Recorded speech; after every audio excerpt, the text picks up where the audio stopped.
Hey guys, welcome to another video. Today I'm going to be showing you how to get tweaks with no jailbreak. So first we're going to go onto Safari and then get the shortcut of the iTweak. So it's going to take me to shortcuts and then take a minute to load.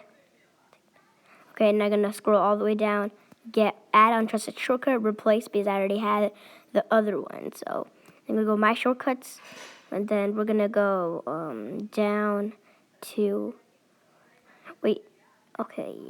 so we're going to go all the way down to iTweak. We're going to go down to iTweak, and we're going to press it OK, and then OK, allow it.